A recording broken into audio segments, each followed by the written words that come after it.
Janapriya upscale 2 BHK 45 lakhs, 3 BHK 60 lakhs మాత్రమే. సితారా సైనిక్పురి. ఇంకోటి మీ సర్వీస్లో double murder case 4 double murder కేసుల్ని డిటెక్ట్ చేశాను. అది ఒక నాకు కొంచెం గొప్పగా కూడా ఉంటుంది. యాక్చువల్గా ఫీల్ కూడా నాకు కొంచెం అంటే ప్రౌడ్గా ఉంటుంది. ప్లస్ మనం సక్సెస్ అయ్యాం. పోలీస్ మీద జనరల్గా పబ్లిక్ ఒపీనియన్ ఎలా ఉంటుందంటే ఇతను ఏదైనా సాధిస్తాడు, సాధించాలనుకుంటారు వాళ్ళు. సాధిస్తాడని కాకపోయినా వీళ్ళు పోలీస్ అంటే ఏదైనా ఛేదించాలి. నా దగ్గర దొంగతనం జరిగింది పట్టుకురావాలి, గొడవ జరగకూడదు, ట్రాఫిక్ క్లియర్గా ఉండాలి, మర్డర్ జరిగింది పట్టుకొని రావాలి, అట్లా కొంచెం లేదా ఏదైనా సమస్య వచ్చింది ఊళ్ళోనే ఇతను ఎలా పరిష్కరిస్తారని 100 కళ్ళు చూస్తూ ఉంటాయి మొదలే. అది కొంచెం ఛాలెంజింగ్ జాబ్. అది ఇది నేను ఇంటెలిజెన్స్ నుంచి వచ్చిన తర్వాత నాకు ఒంగోలులో దిశ పోలీస్ స్టేషన్ వేశారు. సరే ఏ ఉద్యోగం వేసినా కానీ డెడికేషన్గా ఆఫీసర్స్ దగ్గర మాట పడకుండా చేసుకోవడం అనేది నా యొక్క లక్షణం. సో అది 2 months చేశాను. ఉన్నంతలో సాటిస్ఫై చేశాను. సడన్గా ట్రాన్స్ఫర్ చేశారు. So various reasons. సో మళ్ళీ విఆర్కి వెళ్ళాను గుంటూరు. అయితే పిల్లలు అక్కడ ఒంగోలులో చదువుకుంటూ ఉంటారు. సో కొంచెం ఫ్యామిలీకి దగ్గరకు ఉండాలి. సో మళ్ళీ త్రివిక్రమ వర్మ గారే ఐజీగా ఉన్నారు. సో అప్పుడు ఎస్పీగా చేసిన సారే ఐజీగా ఉన్నారు. కొద్దిగా పరిచయంతో సార్ మళ్ళీ రిక్వెస్ట్ చేసుకొని ఒంగోలుకి అటాచ్మెంట్ ఇవ్వండి, సిసిఎస్ ఏదో ఒకటి ఇవ్వండి, కొన్ని ప్రాబ్లమ్స్ ఉంటాయి అన్నమాట. డిసెంబర్ నెల 3-4 తారీఖుల్లో టంగుటూరులో ఒక డబుల్ మర్డర్ కేసు అయింది. ఒక అమ్మ కూతుర్ని ఇద్దరిని, అది మెయిన్ సెంటర్ అనమాట. అంటే ఆ పంచాయతీ సెంటర్ బాగా బిజీ లొకాలిటీ, వైశ్యాస్ కమ్యూనిటీ. వాళ్ళని చంపేశారు. వాళ్ళకి ఒక గోల్డ్ షాప్ ఉంది, వాళ్ళు చనిపోయారు.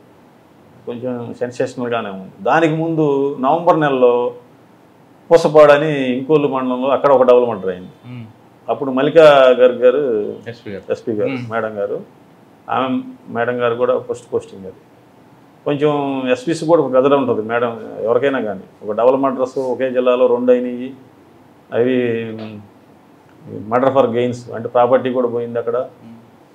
వాళ్ళకి ప్రెజర్స్ ఉంటాయి. 1 by 1 జరిగింది. ఈ కేసు చూస్తూ ఉన్నారు. అప్పుడు నేను సిసిఎస్లో ఉన్నాను. అందరినీ చర్చ్ పార్టీస్ పెట్టి మొత్తం టౌన్ అంతా కూడా అందరిని పిలిపించారు. జిల్లాలో అందరూ సిఐలు, ఎస్ఐలు, స్టాఫ్, స్పెషల్ పార్టీ అందరం పిలిపించి మొత్తం వెతుకుతూ ఉన్నాము. క్లూస్ దొరకట్లేదు. అంటే నేను కొంచెం లేట్గా దాంట్లో జాయిన్ అయ్యాను. ఆ ఇన్వెస్టిగేషన్లో నేనేం పెద్దగా అంటే మనకేం చెప్పలేదు. మామూలుగా సిసిఎస్లో ఉన్నాం కాబట్టి నాకు కొంచెం ఇంట్రెస్ట్, ఈ మర్డర్ కేసుల్లో కొంచెం ఇంట్రెస్ట్గా ఉంటుంది. అంటే చౌడేశ్వర్ గారు అని ఓఎస్డీ ఉన్నారు. అప్పుడు మార్కాపూర్ ఓఎస్డీ గారికి సీట్ ఒకటి పెట్టి ఇన్ఛార్జ్ పెట్టారు. ఐపీఎస్ వచ్చి విజిలెన్స్ కర్నూలులో ఉన్నారు. ఆ మేడం గారిని ఇన్ఛార్జిగా పెట్టి టౌన్ డిఎస్పీ నాగరాజుని కొంతమంది పెట్టి ఒక సిట్ ఏర్పాటు చేశారు. ఒక 20 రోజులు అయింది. వాళ్ళకేమీ క్లూస్ లభించట్లేదు. నేను ఈ మధ్యలో వెళ్ళి ఒకసారి ఆ మేడం గారితో మాట్లాడేటప్పుడు చౌడేశ్వర్ గారితో, మేడం నేను కూడా కొంచెం సిట్లోకి వస్తాను, అంటే మురళి ఈ కేసు బాగా క్రిటికల్గా ఉంది, క్లూస్ ఏం లభించట్లేదు, నువ్వు వచ్చి ఇరుక్కుంటావు అంటే మీన్స్ అంటే అది ఆల్రెడీ ఒక టీం ఉంది, మళ్ళీ నువ్వు కూడా వస్తానంటున్నావు, మేడం గారు సంగతి తెలుసు కదా, కొంచెం బాగా పర్టికులర్గా అడుగుతూ ఉంటారు. మేడం ఓకే మేడం నేనైతే రెడీ, పర్వాలేదంటే మీద డిస్కషన్ జరిగిన తర్వాత మళ్ళీ నా పేరు కూడా యాడ్ చేసి ఇంకొంచెం మార్చి నేను అడిగిన కొంతమంది ఎస్ఐస్ని వాళ్ళని ఇచ్చి మళ్ళీ ఒక సిట్ ఫామ్ చేశారు. అది జనవరి 2-3 తారీఖుల్లో 22లో అంటే డిసెంబర్ 3వ తారీఖు జరిగింది. మళ్ళీ ఒక నెల రోజులకి ఇంకో సిట్ ఏర్పాటు చేసి నేను టంగుటూరు పోలీస్ స్టేషన్కి వెళ్ళాను. అది వెళ్ళేటప్పుడు ఒక చిన్న కండిషన్ ఒకటి పెట్టాను, ఈ 1 monthలో ఈ కేసు సాల్వ్ చేస్తాం మేడం, అయితే దయచేసి నైట్ డ్యూటీస్, అదర్ డ్యూటీస్ మాకు వేయకండి, ఎందుకంటే మళ్ళీ కాన్సన్ట్రేషను కొంచెం దెబ్బతింటుంది అని అడిగితే మేడం గారు చాలా సానుకూలంగా స్పందించారు. పోలీసులు ఏంటంటే అన్ని డ్యూటీలు చేయాలి, ఇది చేయాలి అంటూ ఉంటారు. అక్కడ నాకు లభించింది ఏంటంటే ఓకే క్యారీ ఆన్, నీకు నైట్ డ్యూటీస్ ఇట్లాంటి ఏదైనా స్పెషల్ డ్యూటీస్ ఉంటే ఆపేస్తాం, మీరు క్యారీ ఆన్ అన్నారు. టంగుటూరు పోలీస్ స్టేషన్కి వెళ్ళాను. అక్కడ ఒక రూమ్, పోలీస్ స్టేషన్లోనే ఒక రూమ్ తీసుకున్నాను, శుభ్రం చేసుకున్నాను, టేబుల్స్ వేసుకొని ఒక సిట్ లాగా అంటే చిన్న ఒక అదే పెట్టుకొని నేను 9కి వెళ్ళటం అలవాటు నాకు. నా స్టాఫ్ 10:30కి వచ్చేవాళ్ళు. 2 days చూశాను. మూడో రోజు వచ్చేసరికి వాళ్ళు కూడా 9కి, నేనేం మాట్లాడలేదు, నేను 9కి వెళ్ళి కూర్చుంటున్నాను. వాళ్ళు కూడా మీ డ్యూటీలోకి వచ్చేసారు. వాళ్ళు కూడా నా రొటీన్కి వచ్చేసారు. వచ్చేసిన తర్వాత ఆ కేసులో చాలా స్పెషల్స్ ఉన్నాయి.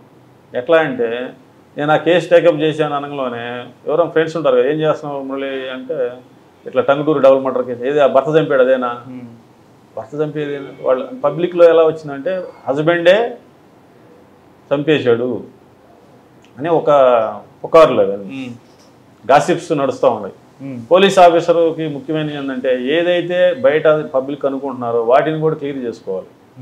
అవి కూడా నిజమై ఉండొచ్చు, నీ ఇన్వెస్టిగేషన్ చేసుకుంటానే ప్రజలు అనుకునేవి కూడా మనం రూల్ అవుట్ చేసుకోవాలి. లేకపోతే ఫెయిల్ అయినప్పుడు ఆ ఎస్ఐఓ సిఐ అట్లా చేస్తే బాగుండేది, వాళ్ళు మేము చెప్పిన వాళ్ళని చేయలేదు అంటారు.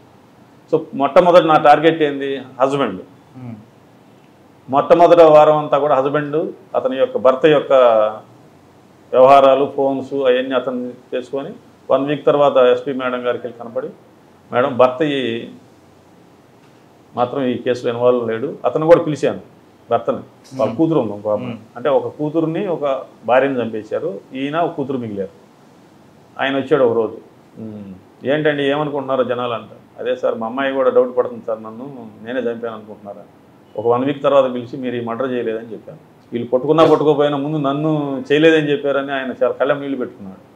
సో అంతవాడికి సక్సెస్ అయ్యాం. అంటే ఫస్ట్ వారం భర్తని ఎలిమినేట్ చేసి, దీంట్లో ఇంకో ట్విస్ట్ ఏంటంటే మరిదిమేన అంటే వాళ్ళ చిన్న అన్నదమ్ములు ఇద్దరు, చిన్న ప్రాపర్టీ డిస్ప్యూట్స్ అంటే మరీ మేజర్ డిస్ప్యూట్స్ కాదు, పంచుకునే కాడ చిన్న చిన్న ఇష్యూస్ ఉన్నాయి. మరిది షాపులో అంటే ఈ కంప్లైంట్ వాళ్ళ తమ్ముడు షాపులో, టంగుటూరులో గోల్డ్ షాపులో ఒక 6 నెలల ముందు దొంగతనం జరిగింది. సుమారు 12 లక్షల రూపాయల బంగారం పోయింది అక్కడ. మా అన్న ఏమన్నా చేయించుంటాడా అని అతనికి అనుమానం. అది బంగారం షాప్ దొంగతనం జరిగిందని చెప్పి మేమేం చేయించామని ఇతనేమో చేశాడా అని వాళ్ళకు అనుమానం. టౌన్లో కూడా కొంచెం నడుస్తూ ఉంది ఇది కూడా, టంగుటూరులో. అది కూడా 1 వీక్లో వాళ్ళు కూడా ఇన్వాల్వ్మెంట్ లేదని రూల్ అవుట్ చేసుకున్నాం. సో 1 మంత్లో 15 డేస్ అయిపోయింది టార్గెట్. సో నెక్స్ట్ 15 డేస్ దాదాపుగా ఒక 5 lakhs కాల్స్ లిస్టు తీసి పెట్టారు అప్పటికే. అంతకుముందు వర్క్ జరిగింది అంతా. అంటే ఆ ఏరియాలో ఆ 2-3 తారీఖుల్లో ఎవరెవరు వచ్చారు, ఎవరెవరు ఆ యొక్క టవర్ కింద ఉండారనేది తీస్తే సుమారు 5 లక్షల కాల్స్ వచ్చింది. వీటి మీద స్పెషల్ పార్టీలు పెట్టి ఆ ఏరియాకి వచ్చిన వాళ్ళందరితో కూడా మాట్లాడించుకుంటూ అట్లా చేస్తూ ఉన్నారు వాళ్ళు. నేను నా టీంలో నాయబ్ రసూల్ అని టంగుటూరు ఎస్ఐ, ఆయన కొంచెం ఐటీ కోర్ చేసి ఈ సిడిఆర్స్ మీద వాటి మీద కొంచెం అవగాహన ఉంది. నాగరాజు అని ఇప్పుడు బలికొరవ ఎస్ఐ చేస్తున్నాడు అతను, వాళ్ళని నా టీం పెట్టుకున్నాను. ఎందుకంటే మన మైండ్ సెట్కి దగ్గరగా ఉండేవాళ్ళు, వర్క్ మైండెడ్ ఉండేవాళ్ళు అని. మేమంతా సీన్కి వెళ్ళటం కంపల్సరీ రెక్కి జరిగి ఉండాలి. మర్డర్ జరగాలంటే property body of murder for gain అంటే ఏదో బంగారం కోసం వచ్చారు, బంగారం కొంత పోయింది, గాజులు అవి పోయినాయి. సో ఆ ఇంటిని ఐడెంటిఫై చేసుకోవడం కోసం వచ్చి ఉంటారు. కాబట్టి 2వ తారీఖు వచ్చిన వాళ్ళని, 3వ తారీఖు వచ్చిన వాళ్ళని అట్లా కాల్స్ అన్నీ అనాలిసిస్ చేసుకుంటూ వస్తున్నాము. తీసుకొని ఉండొచ్చు దీంట్లో, ఎందుకంటే వాళ్ళు తెలివి మీరిపోతున్నారు. సో అట్లా కొత్తగా సిమ్ యాక్టివేట్ అయినవి ఇట్లాంటి క్వశ్చన్స్ వేసుకుంటాం మేము. అంటే సీన్ ఆఫ్ అఫెన్స్లో సాయంత్రం 8ంటికి మర్డర్ జరిగింది, సో సాయంత్రం 5ంటికి వచ్చి ఉంటారా, ఉదయం వచ్చి రెక్కి చేశారా, ఇట్లా అప్పుడు వచ్చి ఇప్పుడు లేని వాళ్ళు. అంటే నేరం జరిగిన తర్వాత మళ్ళీ వాడు సీన్ ఆఫ్ అఫెన్స్కి రాడు. సో 2వ తారీఖు 3వ తారీఖు వచ్చి ఆ తర్వాత లేని వాళ్ళ నెంబర్లు అని ఇట్లా వేరియస్ యాంగిల్స్లో అన్నీ చేసుకుంటా వచ్చి ఈ కొత్త సిమ్ది కూడా వచ్చింది. కొత్త సిమ్ది వచ్చినప్పుడు ఒక సిమ్ము 2వ తారీఖు యాక్టివేట్ అయింది. 2, 3 పనిచేసిద్ది, తర్వాత ఉండదు అది. ఆ 2వ తారీఖు యాక్టివ్ అయిన సిమ్కి కాల్ డీటెయిల్స్ అవి పెట్టి సిడిఆర్స్ పెడితే ఒక ఐఎంఈ నెంబర్ వచ్చింది. ఆ ఐఎంఈ నెంబర్ ప్రకారం నెంబర్ తీస్తే ఒక అడ్రస్ వచ్చింది, అది కందుకూరు అడ్రస్. ఒక అబ్బాయిది వచ్చింది. సో మాకు అర్థమైంది ఏంది, ఒక పాత నెంబర్ ఫోన్, ఒక పాత నెంబర్ వాడే ఫోన్లో ఆ నెంబర్ తీసేసి కొత్త సిమ్ము ఒకటి వాడటం జరిగింది. ఆ సిమ్ము వాడి మర్డర్కి ఉపయోగించుకొని తీసేసి మళ్ళీ యథావిధిగా మళ్ళీ మా వాళ్ళు నెంబర్ వాడుకుంటున్నారు. అతను విచారించడం అంటే అతను ఎంక్వైరీ చేసుకున్నాం, డైరెక్ట్గా అప్రోచ్ కాలేదు. వాళ్ళ ఫాదర్ మీద 7-8 కేసులు ఉన్నాయి. అయితే మర్డర్ కేసులు లేవు, బాడీ అఫెన్స్లు కాకుండా ఓన్లీ ప్రాపర్టీ అఫెన్స్లు, అంటే ఇల్లు బ్రేక్ చేయటం, కిటికీ పగలగొట్టి దొంగతనాలు చేయటం, అట్లాంటివి 7-8 కేసులు ఉన్నాయి. అతను రెగ్యులర్గా మాట్లాడే నెంబర్ని 2 నెంబర్లను ఐడెంటిఫై చేసుకొని వాళ్ళని పట్టుకోవడం జరిగింది. పట్టుకున్న తర్వాత వాళ్ళు చెప్పిన ఇంటి ఇస్తుపోయాము మేము. శివకుర్తిలో ఒక డబుల్ మర్డర్ కేసు జరిగింది. అది ఇప్పుడు 2018లో 2018లో జరిగిన మర్డర్ కేసులో ఇతను ఇన్వాల్వ్ అయి ఉన్నాడు. ప్లస్ శివకుర్తిలో 2 రాబరీస్ జరిగింది, తలకాయ బాల కొట్టి లాక్కి వెళ్ళిన కేసులు. తర్వాత ఈ గోల్డ్ షాప్ ఏదైతే బ్రదర్స్ది గోల్డ్ షాప్ అయిందో ఆ గోల్డ్ షాప్ కూడా వీళ్ళే దొంగతనం చేశారు. ప్లస్ ఒంగోలు టౌన్లో ఒక ఇంట్లో దాదాపు 5-6 కేజీలు వెండి కొట్టేశారు. అంటే ఈ ఒక కేసులో మేము 6 కేసుల్ని బ్రేక్ చేసాం. ఎస్పీ గారు కూడా పాపం చాలా ఆనందపడ్డారు, మేడం గారు చాలా ఎందుకంటే అసలు వీళ్ళిద్దరు చెప్పాడు. ఇతనికి ఈ అక్కల శివకోటయ్య సార్ అతని పేరు, అక్కల శివకోటయ్య అని కందుకూరు నేటివ్.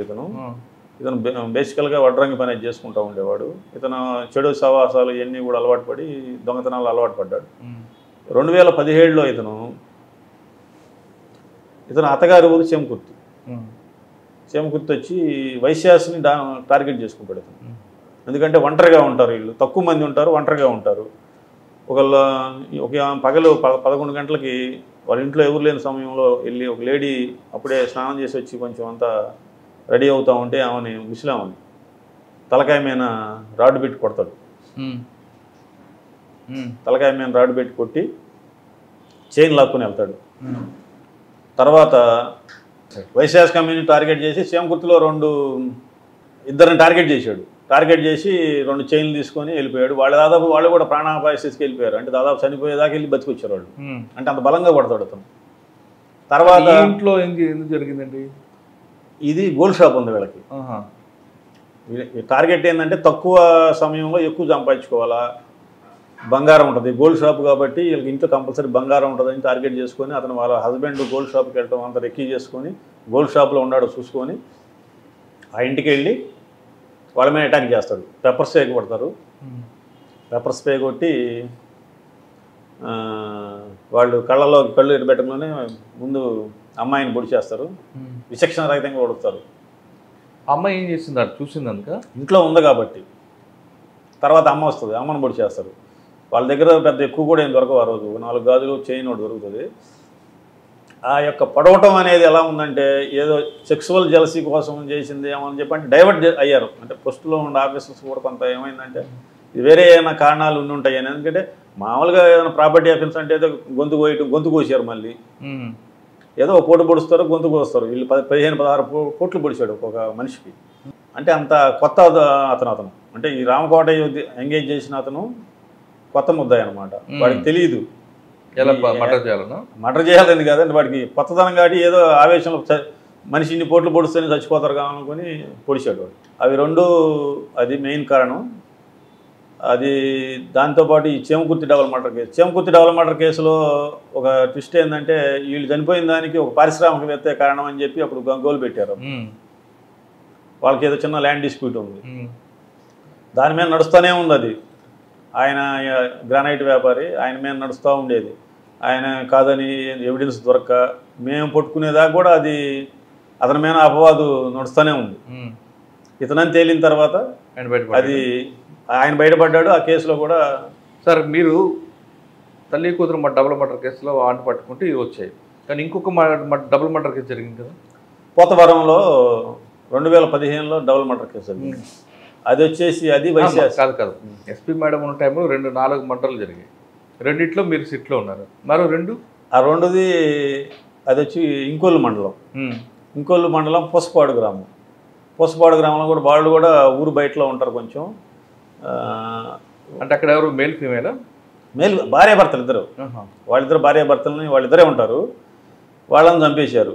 అది జరిగిన తర్వాత 1 మంత్ లోపు ఇది జరిగింది టంగుటూరుకి. అందరూ ఏమనుకున్నారంటే మహారాష్ట్ర గ్యాంగ్స్ కానీ పార్జీ గ్యాంగ్స్ కానీ ఏమైనా వచ్చినాయి అని చెప్పి పాపం ఆ కోణంలో కూడా విచారించారు. ఇది సక్సెస్ అయిన తర్వాత అంటే వాళ్ళు రాలేదని మేము రూల్ అవుట్ చేసుకున్నాం. అంటే ఆ గ్యాంగ్స్ ప్రమేయం లేదన్న తర్వాత మేము లోకల్గా వెరిఫై చేసుకోవడం, ఈ కాల్స్ ఏం చేసుకుని ఇది అయిపోయింది. పోస్ట్పార్టం ఏంటంటే నేను అక్కడి నుంచి మళ్ళీ వెళ్ళిపోయాను. అంటే ఆ సిట్ అయిపోయింది, నాకు నా టైం అయిపోయింది ప్రకాశంలో. మళ్ళీ మార్చి నెలలో నన్ను మళ్ళీ విఆర్ పెట్టి బాపట్లకి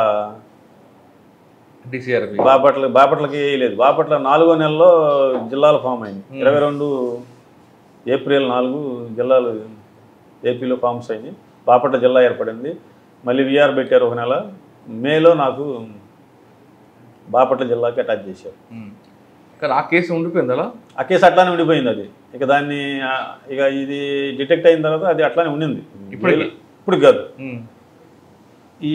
ఆ వకుల్ జిందాల్ గారు అని అక్కడ బాపట్ల ఎస్పీగా వచ్చారు. వారు మల్లికా గారు ఆ మేడం గారు మురళి కొంచెం ఇన్వెస్టిగేషన్ అది కొంచెం బాగానే చేస్తారు, ఇట్లా మా దగ్గర డబుల్ మర్డర్ కేసు కూడా రేటింగ్ చేశారు. ఆయన కూడా టీంలో ముఖ్యమైన మెంబర్ అది అని చెప్పడం జరిగింది. సార్ కూడా ఉండి మురళి ఈ డబుల్ మర్డర్ కేసు కూడా ఒకసారి చూడయ్యా అన్నారు. సరే మనకి అల్టిమేట్గా నాకు ఈ ఇంట్రెస్టింగ్ సబ్జెక్ట్సే అవి తీసుకోవడం జరిగింది. ఆ ఫైల్ తీసుకున్నప్పుడు వాళ్ళ పాప, అంటే ఎవరైతే డిసీజ్డ్ పాప ఉందో ఆమె చెబురోల్ దగ్గర ఉంటారు. అక్కడ మునిపల్లి దగ్గర ఉండే ఒక అతనితో ఆమెకి అది illegal affairs something illegal affairs కానీ ఏదో మొత్తానికి ఆమె రిలేషన్షిప్లో ఉంది. ఆమె డినై చేసింది. అది కొద్ది రోజులు నడిచిన తర్వాత మాట్లాడలేదని అవి అని చెప్పి వాళ్ళ అమ్మని బెదిరిస్తూ ఉండేవాడు. మీ అమ్మాయి కనుక మాట్లాడకపోతే మిమ్మల్ని చంపేస్తాం. ఆ విధంగానే చనిపోయారు. తర్వాత వాళ్ళు వచ్చి వీళ్ళు ఎందుకు చంపుతారని అనుకున్నారు. ఇతను ఈ ముద్దాయిని ఐడెంటిఫై చేయటం, ఆ ఫైల్ అంతా చూసిన తర్వాత కొంచెం మాకు అతని మీద డౌట్ వచ్చింది. మాకు ఇతని పాత్ర ఉండొచ్చేమో. ఎందుకంటే ఆయన వచ్చింది మీకు? అతను అన్నాడుగా వాళ్ళ అమ్మని చంపేస్తాను, ఈ అమ్మాయి నాతో మాట్లాడకపోతే, నాతో కలవకపోతే నేను ఆ అమ్మాయిని చంపేస్తాన్నాడు కదా అని ఆమెను విచారించినప్పుడు చెప్పింది. ఆమె ఒరిజినల్ స్టేట్మెంట్లో చెప్పాల కేసులో. నేను మళ్ళీ రీఎంక్వైరీ చేసేటప్పుడు అడిగాను. అదే రిపీట్గా అడుగుతుంటే చెప్పుంటుంది. మళ్ళీ నేను అందరిని పిలిపించాను, ఆ విట్నెస్లను పిలిపించి ఏందమ్మా ఏం జరిగింది నిజం చెప్తేనమ్మా ఏదన్నా తెలిసేది, మాకు ఎట్లా తెలుస్తుంది, ఏదన్నా మీరు ఏదో ఒకటి చెప్పాలంటే ఇట్లా అనుమానం ఉంది సార్ నాకు కూడా, వాడు అంటా ఉండేవాడు అన్న. అతని సిడిఆర్స్ మేము తీసాం. తీసినప్పుడు ఫోన్లు ఏమి రాలేదు అక్కడికి. కానీ అతనికి వేరే ఒక ఇల్లీగల్ అఫైర్స్ ఉన్నాయి ఆయనకి ఇంకోసాట. ఆమెతో రెగ్యులర్గా మాట్లాడుతున్నాడు. మళ్ళీ ఆ అమ్మాయి తెప్పించుకున్నాం. అంటే కేసులో ఎలా క్లూస్ వస్తాయి అనేది. సస్పెక్ట్కి ఇంకొక ఇల్లీగల్ కాంట్రాక్ట్స్ ఉన్నాయి. ఆ ఇల్లీగల్ కాంట్రాక్ట్ చేసినప్పుడు ఒకరోజు మర్డర్ జరిగే రోజు కొత్త నెంబర్ నుంచి ఆమెకు ఫోన్ వస్తుంది, అంతే అయిపోయింది. ఆ నెంబరు లొకేషన్ తీస్తే అది పొసపాడు వచ్చింది. మర్డర్ జరిగే ఏరియాకి వచ్చి వెళ్ళింది అది. ఓహో, అంటే ముద్దాయి ఇక్కడ ఒక కొత్త సిమ్ తీసుకొని రోజు మాట్లాడే అలవాటును చంపుకోలేక అతనికి ఎవరితో అయితే సంబంధం ఉందో వాళ్ళకు మాట్లాడి నేను ఈ నెంబర్లో ఉంటాను అని చెప్పి ఏదో హాయ్ బాయ్ ఏదో చెప్పుకొని అతను మర్డర్కి వెళ్ళిపోయాడు. అంటే ఆ అమ్మాయికి తెలియదు అది. ఆ అమ్మాయితో మాట్లాడడానికి నేను ఈ నెంబర్లో ఉంటాను, ఈ రోజు మాట్లాడకపోతే కొంచెం వాళ్ళకి రోజు మాట్లాడే వాళ్ళకి ఇబ్బంది ఉంటుంది. ఆ నెంబర్ వల్లే డిటెక్ట్ చేసాం. చేయటం, అతని నిఘా పెట్టడం. అప్పుడు సిఐ రంగనాథ్ ఉన్నాడు. రంగనాథ్కి ఆ ఇన్ఫర్మేషన్ చెప్తే అతను వెళ్ళి పట్టుకొస్తే అతను అడ్మిట్ అయ్యాడు.